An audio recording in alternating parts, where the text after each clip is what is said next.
In this video, I'm going to show you how to instantly convert your SPayLater balance into GCash.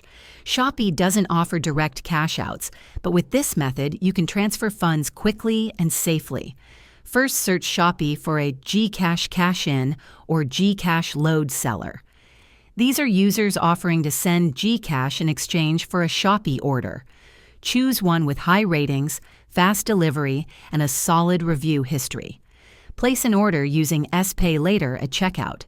During the order process, send your GCash number to the seller via chat or notes.